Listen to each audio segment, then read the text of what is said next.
ये शायद वही लड़का है जो उस दिन अभिलाषा के साथ आया था। ये मेरे मकान के कागज है, मैंने साइन कर दिया है, देख लो। ये तुम्हारे मकान की कीमत। तुम सिर्फ मकान की कीमत चुका रहे हो, मैंने तो इस गांव में रहने की कीमत चुकाई है और आज तक चुका रही हूँ। अगर उस वक्त मेरे कुछ अपने मेरी मदद करते तो मुझे इस तरह गांव में मुंह छुपा कर आने की जरूरत नहीं पड़ती। लेकिन गलती तो मेरी है, मैंने लोगों से उम्मीद रखी, वो भी उनसे जो सिर्फ व्यापार करना जानते हैं। ठीक है, कितनी बोलते हैं? मकान की कीमत मिल गई ना तो निकलो यहाँ से, बहुत हो गया, जाओ।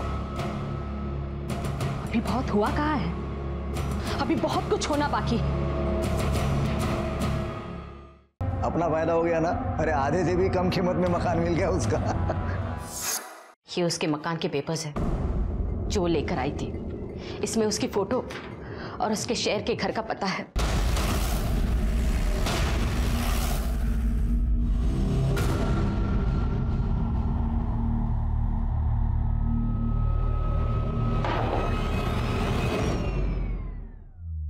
अभिलाषा जी कहिए। तुम्हें हमारे साथ पुलिस स्टेशन चलना होगा। क्यों? मैंने ऐसा क्या किया है? तुमने क्या किया है तुम्हें पता चल जाएगा।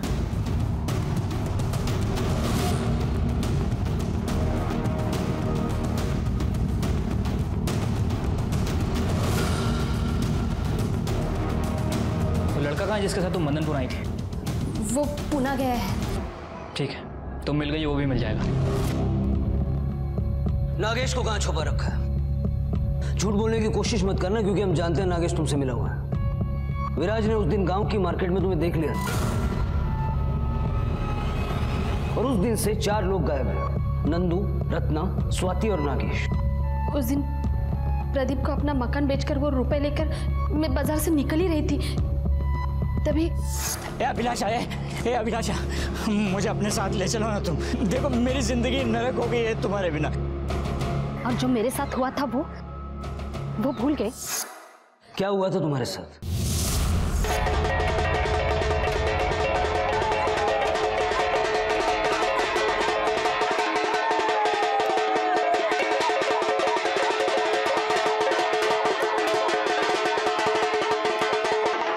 माफ कर मुझे, माफ कर दो।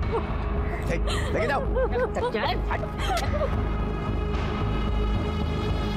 उस दिन नागेश को देखकर मुझे मेरा अपमान याद आ गया था, लेकिन नागेश ने मेरा पीछा नहीं छोड़ा। मैंने उसे कहा, मैं तुम्हारे परिवार से अपनी बेइज्जती का बदला लेना चाहती हूँ। अगर तुम मेरे साथ चलते हो तो उस मकान के कागज लेकर आना जिसमें तुम्हारी बीवी और बेटा रहता है। उसके बाद ना नागेश मुझे मिला, ना उसका कोई फोन आया। गांव वालों ने जो तुम्हारे साथ किया, उसकी शिकायत तुमने पुलिस में क्यों नहीं की? सर, रिपोर्ट लिखवा के क्या मेरा सम्मान मुझे वापस मिलता? तो इस तरह से तुम अपना अपमान भूली नहीं थी, और जब गांव वापस आई तो सब याद आ गया, और गांव वालों से बदला लेने के लिए तुमने कुएं के पानी में पेस्टिसाइड मिला दिया। सर, इसके साथ जो लड़का है मनीष, वो हमारे गिरफ्त में है।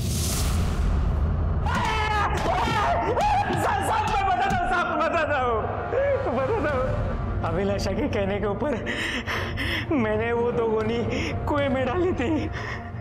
इसकी और अभिलाषा की चार्जशीट फाइल करो। सर, हमारा खबरी रघु आया है, उसका कहना है कि प्रदीप की फैमिली के कत्ल से जुड़ी हुई उसके पास खास खबर है। ये तो राकेश और संतोष है, ये तीसरा कौन है? साहब, ये मुंबई का सुपारी किलर बंटी नाम है इसका। मैंने इन तीनों को सांगली मार्केट में साथ में देखा था। कुएं में जहर की गुत्थी तो सुलझ गई थी। अभिलाषा ने अपने बदले की वजह से कई लोगों की जान ले ली, लेकिन नंदू, स्वाति, रत्ना और नागेश के मामले में कोई सुराग हाथ नहीं लग पाया था। लेकिन पुलिस को अचानक संतोष के एक कॉन्ट्रैक्ट किलर के साथ देखे जाने की बात पता चली। क्या वाकई में संतोष ही इस पूरे हत्याकांड का मास्टरमाइंड था? ये पता करने के लिए पुलिस ने एक बार फिर राकेश और संतोष को पुलिस स्टेशन बुलाया। बताने की जरूरत है कि ये कौन है, या बताऊं? बंटी, मुंबई का कॉन्ट्रैक्ट किलर। अब प्यार से बिना मार खाए बता दो, स्वाति कहाँ है, क्या क्या उसके साथ? अब भी बोला बिना मार खाए बता दो। मारो। नहीं साहब, मैंने कुछ नहीं किया साहब। साहब जो भी किया इसलिए किया साहब, इसमें मेरा लेना देना कुछ नहीं है साहब मारो मत साहब, गलती हो गई साहब। वो रत्ना के केस की वजह से मेरा जीना हराम हो गया।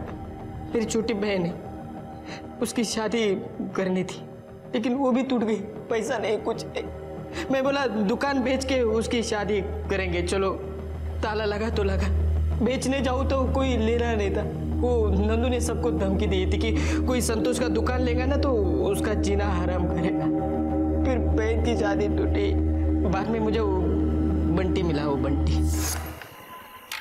अरे संतोष क्यों बोला? भाई इन दोनों का 2 लाख रुपया लूंगा। अरे बंटी भाई, मैं आपको खाली 50,000 रुपए दे सकता हूँ, वो भी क्योंकि मेरा नाम नहीं आना चाहिए इसलिए आपको दे रहा हूँ ना पैसा। नहीं तो गांव के किसी भी लड़की को 25,000 रुपए दिए तो भी वो दोनों को मारेंगे। गांव वालों का जीना हराम कर दिया। ठीक है। नंबर क्या है उसका? नंबर नहीं साहब, वो बोला खुद को अड्डा करेगा साहब, मेरे कुछ भी गलती नहीं साहब। सुपारी देने का बहुत शौक है ना, खिलाओ। सर, प्रदीप की पोस्टमार्टम रिपोर्ट के हिसाब से जिस दराती से नंदू और रत्ना का खून किया गया, उसी दराती से प्रदीप को भी मारा गया। लेकिन सर वेपन पे कोई फिंगरप्रिंट नहीं मिला। हो सकता है कि कातिल ने फिंगरप्रिंट को मिटा दिया हो। सर जिस सफाई से काम किया गया है, मुझे लगता है इस काम में बंटी का ही हाथ है। संतोष के मुताबिक उसे नंदू और रत्ना को मारना था, लेकिन स्वाति भी साथ में गायब हुई, तो हो सकता है कि बंटी स्वाति को भी मारना चाहे। लेकिन एक प्रोफेशनल किलर बिना पैसे लिए प्रदीप को क्यों मारेगा? और इस तरह लोगों को पुतला बना के खेत में खड़ा करना, उनके मुंह पे मट्टी पोतना, इस सब की उसे क्या जरूरत? कुछ तो गड़बड़ है कामले, और इसीलिए हम अपनी इन्वेस्टिगेशन सिर्फ बंटी पे फोकस नहीं कर सकते। तुम एक काम करो, तुम मुंबई पुलिस से कांटेक्ट करो। स्वाति और अशोक के कोर्ट मैरिज में विराज गवाह बनने वाला था। वो तीसरा आदमी विराज था। कामले, बुलाओ विराज को। अशोक और स्वाति कोर्ट मैरिज करने वाले जानता था? हाँ साहब, वो शादी के सब खरीदी करने गए थे ना, तो मैं उनके साथ ही था। फिर ये बात प्रदीप को क्यों नहीं बताई? सर मैंने क्या सोचा कि स्वाति और अशोक शादी कर ले तो उसी दिन सब दुनिया को पता चल जाएगा ना। मतलब उनकी बदनामी से तुझे खुशी मिलती, जैसे उनकी लाशों को देख के मिली थी। मुझे याद है जिस नफरत से तूने थूका था, तब तो तुझे इस बात का भी गुस्सा होगा कि नंदू और रत्ना ने तेरे बच्चे के एडमिशन के लिए तुझे पैसे नहीं दिए। गुस्सा इस बात का भी होगा कि प्रदीप ने तुझे नौकरी से निकाल दिया, और इतना ही नहीं, तेरे बाप को बेवकूफ बना के तुम्हारी 230 एकड़ जमीन हड़प ली, और इन सब चीजों का बदला लेने के लिए तूने उसे मार दिया। हाँ साहब, अगर मेरा बस चलता ना, स्वाति को छोड़ के प्रदीप के पूरे खानदान को खत्म कर देता मैं। सिर्फ उसके परिवार को या अपने बाप को भी? नागेश की भी कोई खबर नहीं है, उसे भी मार दिया? हमारे लिए तो वो कब का मर चुका है, उसे क्या मारना साहब? सीधी तरह से अपना गुनाह कबूल कर लेगा तो अच्छा होगा। साहब मैंने कुछ किया ही नहीं तो। हेलो,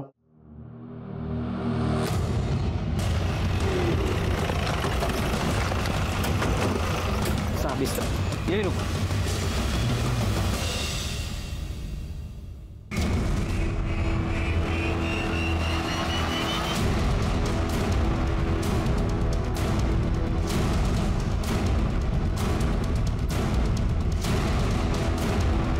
कमले, गले के निशान देख के लगता है कि गला घोंट के मारा गया।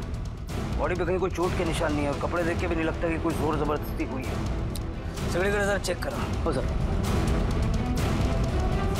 कमले, ये खून के निशान देखे, लगता है शायद नंदू और रत्ना को भी यही लाकर मारा गया होगा। सर ये 3 मोबाइल मिले। ऑन करो। हाँ सर। सर ये तो नंदू का मोबाइल है और ये रत्ना का। इसका मतलब हुआ स्वाति के साथ साथ नंदू और रत्ना को भी यहीं लाके मारा गया। लाश को सबसे पहले किसने देखा? साहब इन लोगों ने।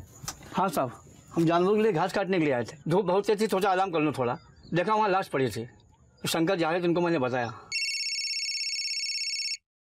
बोला। सर बंटी के बारे में मुंबई पुलिस से कुछ इन्फॉर्मेशन मिली है। सर मुंबई पुलिस के मुताबिक 13 अक्टूबर की रात को उन्होंने बंटी को एनकाउंटर में मार गिराया, जबकि ये नंदू, रत्ना और प्रदीप का मर्डर 13 तारीख के बाद हुआ है। मतलब इन हत्या में बंटी का कोई हाथ नहीं है। कमले, मुझे लगता है कि किलर कोई ऐसा है जो प्रदीप के परिवार के बारे में हर छोटी से बड़ी बात जानता है। और अगर मैं इस एंगल पे सोचता हूँ तो सबसे पहला नाम मेरे दिमाग में आता है अशोक, दूसरा विराज, विराज का बाप नागेश, जो कि प्रदीप का दोस्त भी रह चुका है। हो सकता है कि विराज और उसके बाप ने मिलकर इस काम को अंजाम दिया हो। और विराज और उसकी माँ ने नागेश के गायब होने की झूठी खबर फैलाई हो। एक काम करो, अशोक को छोड़ दो और उससे कहो कि पुलिस स्टेशन आके रोज हाजिरी लगाए और इन सब पे नजर रखो। अगर इन्हीं में से कोई है तो डेफिनेटली हमें कोई ना कोई क्लू तो मिलेगा। और चंद्रा के घर के बाहर अपना एक आदमी सिविल कपड़ों में लगा दो। कातिल उसे भी नुकसान पहुंचाने की कोशिश कर सकता है। Okay sir.